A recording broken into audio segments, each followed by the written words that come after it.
आज का जो ऑर्गेनाइज़र है वो एक स्टोरेज अलमारियों के लिए है, जो कि हम अपने गर्मियों के कपड़ों को संभालने के लिए बनाएंगे और सिर्फ 2 सिलाइयों से ये ऑर्गेनाइज़र कंप्लीट करेंगे, जिसमें हम ना जिप इस्तेमाल करेंगे और ना ही फोम इस्तेमाल करेंगे। चलते हैं अपनी वीडियो की तरफ के होम को। बिस्मिल्लाहिर्रहमानिर्रहीम, अस्सलाम वालेकुम। इब्तिसाम क्रिएटिव पावर में आपको खुशामदीद है। Welcome to my channel. हमेशा खुश रहें, आबाद रहें। मेरे पास एक चावल का बैग पड़ा हुआ था, तो मैंने कहा इससे चलें आपके लिए एक ऑर्गेनाइज़र तैयार करते हैं और किस तरीके से तैयार करें। इसके नीचे वाला जो बंद पार्ट था वो मैंने सीज़र की मदद से कट कर लिया है। अब मैंने इसकी विड्थ और इसकी लंबाई को 30x20 रखा है और इसको भी जो इसका बंद वाला हिस्सा है इसको काट कर मैंने 2 पार्ट में इसको डिवाइड कर लिया है। अब मैंने इसके नीचे वाला हिस्से को कट किया है। अब इसके ऊपर वाले हिस्से को भी मैं इस तरीके से कट कर लूँगी, तब ये 2 पार्ट में डिवाइड हो जाएगा। तो हमारे पास इस तरह 2 पार्ट मौजूद हैं। अब इसके पैमाइश कुछ इस तरीके से लेनी है कि मुझे एक स्क्वायर चाहिए 5x5 का।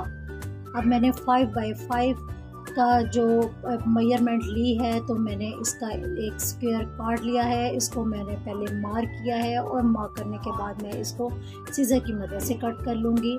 तो मेरी ये वीडियो कुछ छोटी सी है पहले की निस्बत, तो आप प्लीज़ मेरी वीडियो को लाइक, शेयर और सब्सक्राइब करना मत भूलिएगा।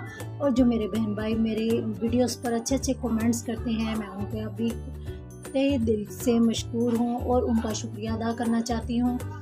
अब मैंने एक स्क्वायर को काट लिया है और यही स्क्वायर मैंने दूसरी साइड पर रखकर दूसरी साइड को भी इसी तरह ही मैं सीज़र की मदद से स्क्वायर शेप में इसको काट लूँगी। इस तरीके से मेरे इस ऑर्गेनाइज़र की शेप इस तरीके से आ जाएगी। अब हमने इसके नीचे 7 क्लॉथ अटैच करना है। तो ये पुराना कर्टन जो वॉश एंड वेयर मेरे पास पड़ा हुआ था, ये काफ़ी अच्छा फैब्रिक था, तो मैंने कहा इस ऑर्गेनाइज़र में ये मज़बूत भी रहेगा और मेरे इस्तेमाल में भी आ जाएगा। तब मैंने इसकी कर्टन को बिछा कर ऊपर वाले इन दोनों पार्ट के नीचे मैंने इसी क्लॉथ को लगा दिया है और इसको भी इसी पैमाइश के हिसाब से ही कट कर लूँगी। मैंने कर्टन को दोनों पार्ट में रख कर अब 2 हिस्से मैंने तैयार कर लिए हैं और इनको भी सीज़र की मदद से उनकी पैमाइश के मुताबिक ही मैं काट रही हूँ। काटने के बाद जब स्टिचिंग का अमल आएगा तो तब मैं इसके डिटेल आपको फिर समझाऊंगी। मुझे उम्मीद है कि आपको इसकी काफ़ी आसानी से समझ आ गई होगी, क्योंकि ये ऑर्गेनाइज़र मैंने काफ़ी अच्छे और आसान तरीके से समझाने की कोशिश की है और ये बड़ा इजी बन जाता है और हमारे इजी यूज़ में भी आ जाता है, जिसमें ना तो आपको ज़िप की कोई प्रॉब्लम होती है कि हमारी ज़िप टूट गई है तो हमारा ऑर्गेनाइज़र वेस्ट हो जाएगा। मैं इस ऑर्गेनाइज़र में ज़िप भी बिल्कुल यूज़ नहीं करूँगी, बल्कि इसको बहुत सिंपल वे से आपको मैं बताऊँगी। अब मैंने एक हिस्से को काट लिया है और सेम इसी मेथड से ही मैं दूसरे हिस्से को भी ये पीस रख कर दो हिस्से काट लूँगी। इस तरह हमारे पास 2 अगर चावल के बैग के हिस्से हैं तो 2 हमारे पास ये कपड़े के हिस्से आ जाएंगे। अब जो साइड से हमने पीस को कट कर लिया है और कपड़े को भी जो साइड से हमने कट किया है वो हमारा स्ट्रिप बनाने के काम में आ जाएगा। तो इस तरीके से मैंने स्ट्रिप का कपड़ा भी काट लिया है और ऊपर वाली जो हम अलग से इसका एज लगाएंगे तो उसके लिए मैंने दूसरा कंट्रास्ट कपड़ा यूज़ किया है। ये थोड़ा पतला फैब्रिक है ताकि मुझे ये मोड़ने में ज़रा आसानी हो, तो मैं इसको भी इसके पैमाइश के मुताबिक कट कर लूँगी, क्योंकि इसकी चौड़ाई इसी के बैग के मुताबिक होनी चाहिए। तो ऊपर वाले हिस्से को मैं भी 2 पार्ट में कट कर लूँगी, क्योंकि ये मुझे मोड़ कर दूसरी साइड पर इसका जोड़ डालना है। तो तब मैंने सीज़र की मदद से ऊपर वाले हिस्से को भी कट कर लिया है। अब कट करने के बाद जिस तरह हम अपने ट्राउज़र का नेफ़ा बनाते हैं, सेम उसी मेथड से मैं इसका ऊपर से नेफ़ा टर्न कर लूँगी, बिल्कुल इसी तरह से।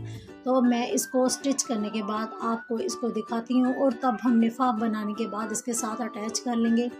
बैक की जो दोनों स्ट्रिप मैंने इसके साथ अटैच कर दी हैं और ये देखें अब दूसरा हिस्सा भी मैंने इसके साथ किस तरीके से अटैच करना है कि ये दोनों साइडें पहले स्टिच करूँगी और उसके बाद दोनों स्क्वायर को मैंने स्टिच नहीं करना, बल्कि इसके नीचे मैंने इन दोनों हिस्सों को आपस में मिलाना है। मैंने दोनों हिस्सों को आपस में मिला दिया है, लेकिन जो स्क्वायर्स हैं इसको मैंने बिल्कुल सीधे रुख में सीधा करके सीधी सिलाई लगानी है। तो देखें हमारा ये ऑर्गेनाइजिंग बैग बिल्कुल रेडी है और ये कितना ज़बरदस्त बना है। अब मैं इसको फिल करने के बाद आपको इसकी शेप दिखाती हूँ कि इसके किस तरह इसकी शेप आएगी। हमने इसकी शेप के मुताबिक नीचे एक कार्डबोर्ड रख दिया है ताकि हमारी चीज़ें आसानी से डाली भी जा सकें और एक ऑर्गेनाइज तरीके से इसमें फ़िट भी आ सकें। तो देखें इस ऑर्गेनाइजिंग बैग में मैंने अपने गते को भी फ़िट कर दिया है। अब तमाम चीज़ों को डालने के बाद देखें अभी भी इसके अंदर तकरीबन 15 से 30 सूट आ सकते हैं और ये तकरीबन 25 kg वेट उठाने के काबिल हो सकता है कि ये इतना अच्छा और मज़बूत बैग बना है। इसके बाद नेफे के अंदर मैंने डोरी डालने के बाद इस डोरी को टाइट कर लिया है। तो इसकी नॉट आप इस तरीके से लगाएं कि जब आप डोरी को इस तरीके से खींचें तो ये आपका ऑर्गेनाइजिंग बैग आसानी से खुल भी जाए और बंद भी हो जाए। मैं इस बैग को आपको उठा के भी दिखाऊंगी और इसके हैंडल इतने मज़बूत हैं कि ये बाआसानी 25 से 27 kg वेट उठा सकते हैं। तो ये देखें ये कितना है ना ज़बरदस्त बैग। अब कोई ज़िप टूटने की भी परेशानी नहीं है कि हम ज़्यादा अगर लोड डालेंगे भी तो हमारी ज़िप टूट जाएगी। अब हम इस परेशानी से भी बच गए हैं। तो मैं उम्मीद करती हूँ कि मेरी ये छोटी सी कोशिश और राइस के वेस्ट बैग और कर्टन का इस्तेमाल आपको पसंद आया होगा। तो दुआ में ज़रूर याद रखिएगा। अल्लाह हाफिज़।